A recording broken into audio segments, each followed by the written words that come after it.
안녕하세요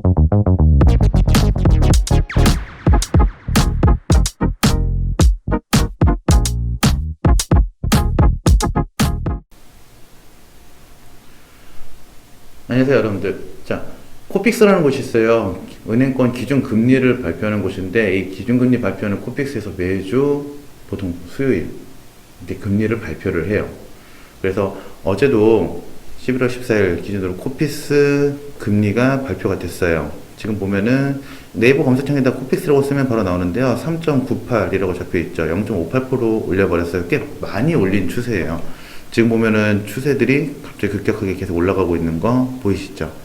자, 사이트 한번 들어가 보면은요, 신규 취급액 기준에서 3.98 잡혀 있죠. 그 얘기는 뭐냐면은, 이제 대출 받을 때 기준금리 3.98 플러스 가상금리라 그래서 은행마다 붙이는 금리들이 있어요. 그러면은 일반 신용대출 같은 경우는 여러분들 이제 한 7, 8%까지는 올라갈 거고, 주택담보대출도 금리가 이렇게 많이 올라간다 이렇게 생각을 하셔야 되는데, 이게 와닿지가 않는 경우들이 있어요. 이게 왜 와닿지 않냐면은, 사람들이 언제 금리를 생각하냐면요, 대출을 받을 때 혹은 갱신할 때, 그리고 6개월에 한 번씩 문자 올 때, 이때만 금리를 생각하지 나머지 그냥 잊어버리게 돼요. 그러니까 여러분들도 지금 보면은 그냥 뭐 금리 오르는구나 하는 뉴스 막 보다가, 내가 이자를 낼 때쯤 되면 왜 이렇게 많이 나가지? 그리고 내가 재산정 들어가는 문자 오면은 뭐 이렇게 높아졌지? 내가 전세대출 받을 거야, 내가 주택담보대출 받을 거야 하면은 뭔 금리가 이래? 그때만 생각을 하게 돼요. 보시면 여러분들 지금 2022년도 11월 15일 날 지금 3.98까지 올라간 거죠. 근데 전세를 하시는 분이라고 가정을 할게요. 갱신 시기가 왔다라고. 무슨 얘기냐면은 2020년, 그러니까 2년 전, 전세 보통 2년 단위로 들어가니까 2년 전에 전세 계약을 했던 분들, 그땐 0.87%였어요. 그러니까 2년 전에 전세 계약할 때는 1%도 안 되는 기준금리를 가지고 전세 계약을 했어. 근데 그 2년이 지났어. 갱신권을 못 쓰는 상황이라고 가정하고, 이제 내가 새로운 데로 가야 돼. 그럼 일단은 몇 프로 올라간 거예요? 한 3%가 올라가 버린 거죠, 지금. 1%도 안 되는 금리에서 저번 전세를 계약했다라고 치면은, 이번에는 거의 4% 가까이 되는 금리로 전세 계약을 해야 되는 상황이 된 거죠. 자, 여기서 문제가 되는 게 뭐냐면요, 금리가 올라가죠. 금리가 올라가면 이자가 올라가죠. 이자가 올라가면은 누가 힘들어져요? 이자를 내는 사람이 힘들어지죠. 근데 이 이자를 내는 사람은 전세 세입자나 혹은 주택담보대출을 받은 사람만 이자를 내진 않아요. 가장 문제가 되는 건 저는 이렇게 생각해요. 서울에 있는 건축주들, 소규모 빌라들, 이분들도 분명히 빌라 다세대를 짓고 지을 때 대출을 받아서 이자를 내고 있는 사람들이야. 이분들이 지금 전세를 계속 맞춰가면서 계속 돈을 굴리고 있는 상황들이야. 그러니까 이분들은 단위가 더 크다 이 얘기예요.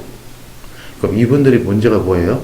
이분들이 처음에 집을 지을 때 전세를 만약에 3억을 맞췄어.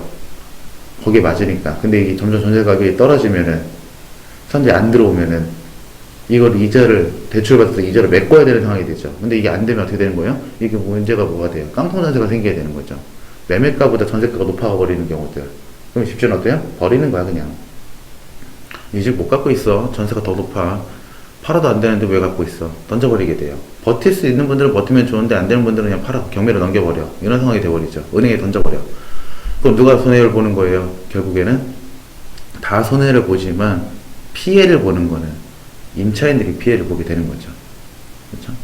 자, 금리가 계속 올라가고 있는 상황에서 여러분들 뉴스에 계속 나오고 있어요. 깡통전세 나오고 있다, 이런 식의 얘기가 나오고 있고, 그 다음에 또 이런 얘기도 해요. 사람들이 지금 집 살 바에는 약간 좀 전세를 사면 되지.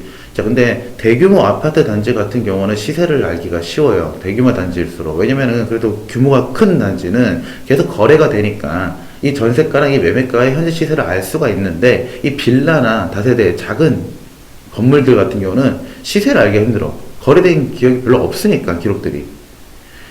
몇몇 빌라들은 여러분들 아예 매매를 안 해요. 전세만 하는 빌라들도 있어요. 전세만 맞춰서 계속 돌리는 빌라들. 그런 빌라들은 지금 매매가가 얼마인지 모르는 상태가 되는 거야. 매매가가 얼마인지 모르는 상태에서 전세만 계속 돌리는 거지. 근데 그 전세 금액이 어때요? 2년 전 거로 가면은 안 되는 거잖아요. 그쵸? 이미 같은 금액이라고 하더라도 이자가 더 올라가 버린 상황이 되는 거니까요. 근데 이자는 아까도 말씀드렸지만 임차인만 내는 게 아니라 그래서 임대인도 내는 거라 그랬어요. 자, 서울에 빌라가 참 많아요. 서울에 연립, 다세대, 빌라 엄청 많아요. 여기에 전월세 사시는 분들 엄청 많아요.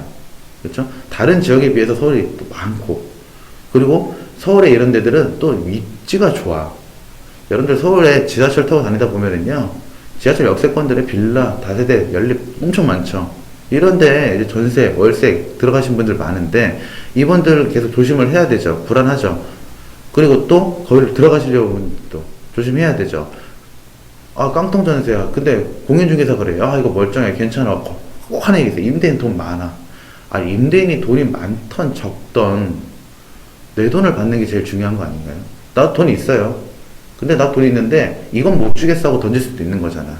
그래서 여러분들한테 하나 더 알려드리고 싶은 게, 금리가 올라가고 있으니까, 지금 금리가 계속 올라가고 있으니까 제가 보기에는 항상 하는 얘기인데, 내년 초까지는 올라갈 거예요.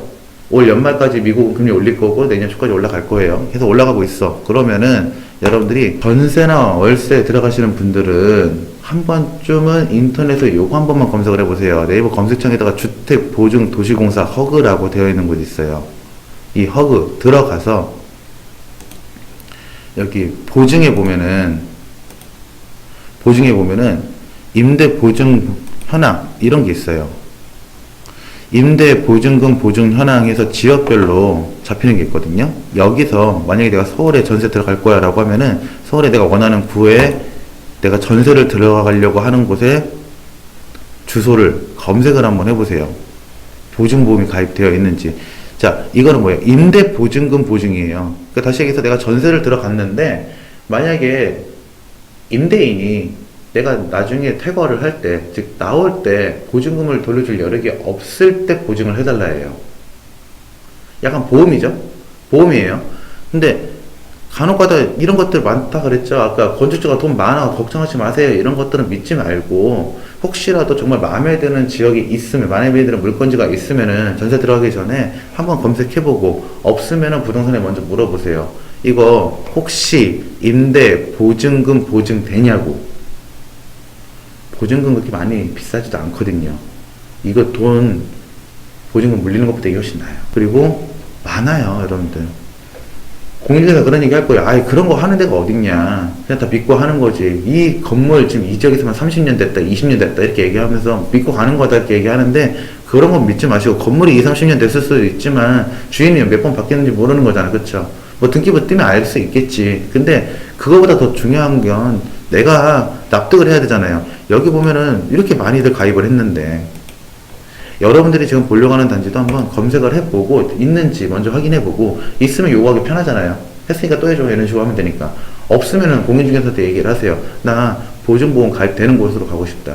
지금 여러분들 전세, 특히 연립이나 빌라, 다세대 들어가시는 분들, 전세나 월세 들어가시는 분들은 요거는 꼭 체크를 하고 들어가세요. 요게 체크가 안 된 상태에서 피해를 보는 거는 누가 해결을 못 해주잖아. 여러분들이 해야 되잖아요. 그렇죠? 그래서 얼마 안 하는 보증금을, 그 보증금 수수료를 꼭 내서라도 요거는 꼭 지켜주세요. 지금 제가 봤을 때 한 2년, 3년 동안은 시장이 좀 많이 요동을 칠 거예요. 지금 사람들이 많이 얘기하는 게 지금 자극적인 이슈 뿌리는 거 있죠. 금리 올라갔습니다. 와, 망했어요. 거래량도 없어요. 망했어요. 이렇게 얘기하는데, 진짜 터지는 건 언제 터지냐면요, 실제 거주자, 다시 얘기해서 임차인들이 2년 주기로 계약을 하고 버티잖아요. 이분들이 나가는 시기들, 이때 전세금들이 바뀐단 말이야. 그럼 이때 전세금이 바뀌면 어때요? 전세금에 따라서 매매금도 같이 바뀐단 말이에요. 아직은 반응이 안 온 거예요. 지금은 거래량만 준 거지 반응이라고 보기 힘들어. 반응은 계속 올 거예요. 이제부터 계속 전체적으로 반응이 올 거란 말이야. 그럼 여러분들은 이 반응 속에서 휩쓸리지 말고, 이런 안전장치 하나 정도는 마련하고, 그 다음에 내 주거 환경을 지키는 거를 저는 추천을 드려요. 오늘은 여기까지. 감사합니다.